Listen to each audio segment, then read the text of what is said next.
Hello everyone, I am Umesh Kumar Upadhyay. Now it's Masters E-Talk. The topic is Economics is the way of life. Let's begin.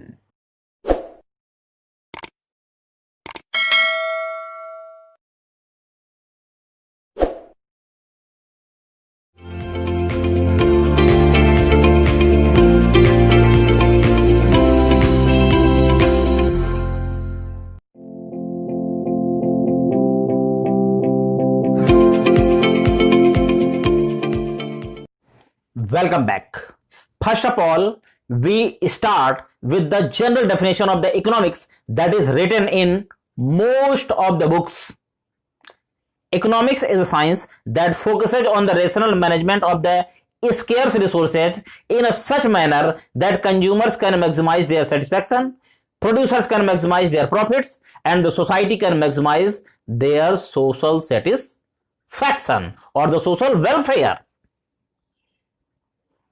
लेकिन भैया आज हम ऐसी कोई theoretical बात नहीं करेंगे।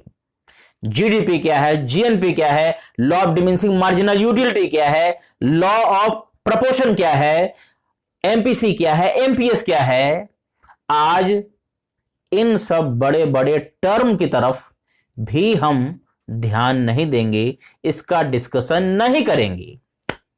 आज हमारा इरादा है कि हम आपके साथ एक जनरल टॉक करें जिसे हमने नाम दिया है मास्टर्स ई टॉक। ठीक है, तो आज यही सब्जेक्ट है। आज हम बताना चाह रहे हैं कि हमारा टॉपिक है कि economics is the way of life, way of thinking, way of behaviour of the human beings. तो कहने का मतलब यह है कि इकोनॉमिक्स हमारे पैदा होने से शुरू होती है और इकोनॉमिक्स हमारे मरने के बाद खत्म होती है।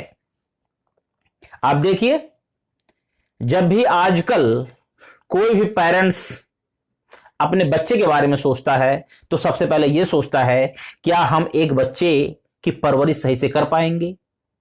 सबसे पहले सोचता है क्या हम दो बच्चे की परवरिश अच्छी तरह कर पाएंगे।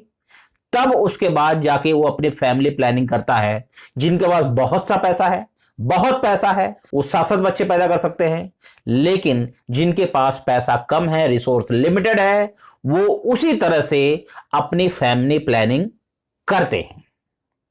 तो देख लीजिए, ये क्या है, रिसोर्सेज के अकॉर्डिंग फैमिली की प्लानिंग करना, ये भी है इकोनॉमिक्स। बड़े होते हैं, हम पढ़ना शुरू करते हैं। पढ़ते समय जो है, आप देखिए, जब भी कोई 11th क्लास में लड़का जाता है, 12th क्लास में लड़का जाता है, तो हम उससे कहते हैं माई लविंग बाबूस, दीदीज, लालन लालीस, माई चिल्लर, माई नोट। इसलिए कि आजकल बहुत से मेरे बच्चे चिल्लर की जगह पर नोट हो गए हैं। तो सबके लिए हम यही क्या कहते हैं, हम कहते हैं बेटा पढ़ो पढ़ो।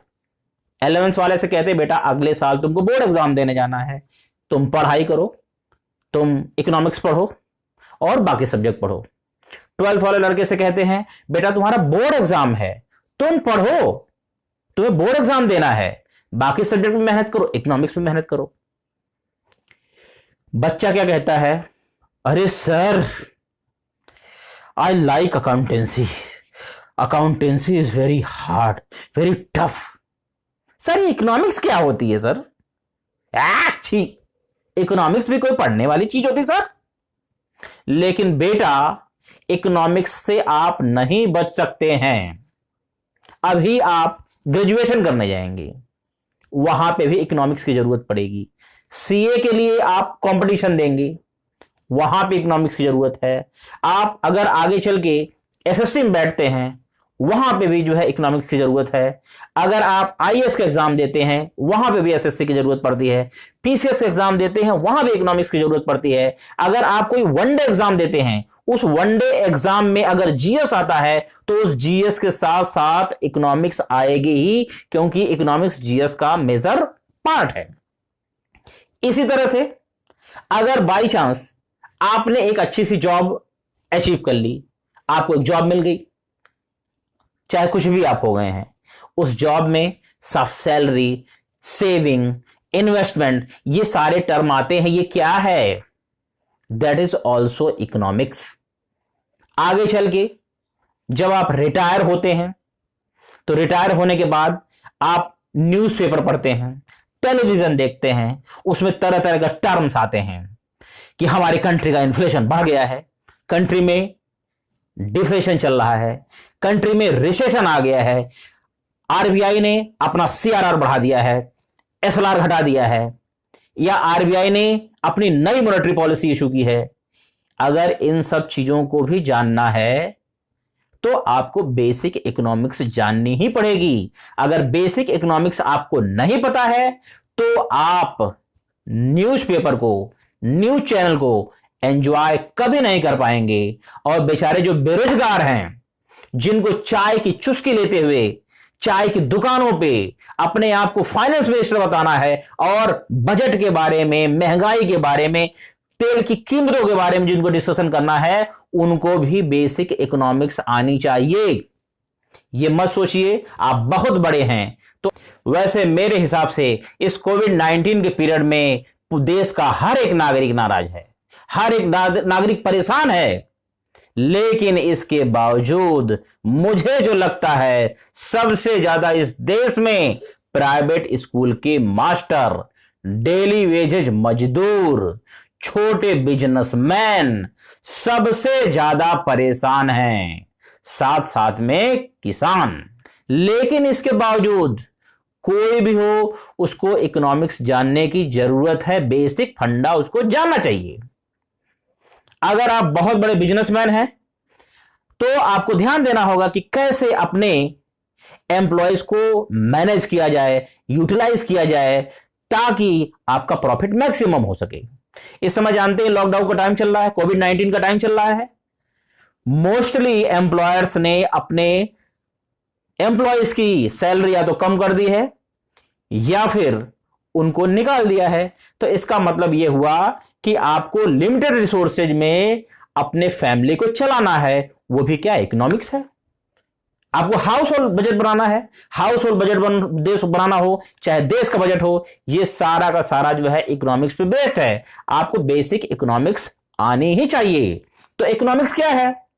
Economics is the way of life, way of thinking and way of behaviour. भाई आपने पहले से सेविंग कर रखी है, चाहे हमारे के देश का जो है कोई नागरिक हो या वर्ल्ड का कोई देश का नागरिक हो, उसने पहले से सेविंग की है, तो इस कोविड-19 के पीरियड में उस पैसे को वो यूज कर पा रहा है, अपने फैमिली को चला पा रहा है, अपने बेसिक रिक्वायरमेंट को पूरा कर पा रहा है। ये सेविंग क्या है? सेविंग भी is a part of economics. आप बुढ़ापे की तरफ चले जा रहे हैं, रिटायर हो गए हैं, आपके इस समय सपोज करिए कि आपके पैर कब्र में लटके हुए हैं, लेकिन तब भी आप क्या सोचते हैं? Money money money money money money, पैसा पैसा पैसा हमेशा सोचते हैं। कितना पैसा हमारे पास है, हम उनका जो है इक्वल डिस्ट्रीब्यूशन कैसे करें अपने बच्चों में, हम अपने बच्चों के लिए फ्लैट कैसे खरीदें, बच्चों के लिए गाड़ी कैसे मैनेज करें। मरते मरते भी आप इस बात को सोचते हैं। तो कोई भी आदमी हो, बचपन से लेके और बुढ़ापे तक, मरने तक, उसको इकोनॉमिक्स की जरूरत पड़ती है। तो इकोनॉमिक्स के बिना आप कभी नहीं बच सकते हैं। So all my didis and babus, lala and lalis, my chillar and notes, you should have little knowledge, basic knowledge about the economics. That is compulsory, because economics is way of life, it's way of behavior, it's way of thinking. जय जय, bye bye.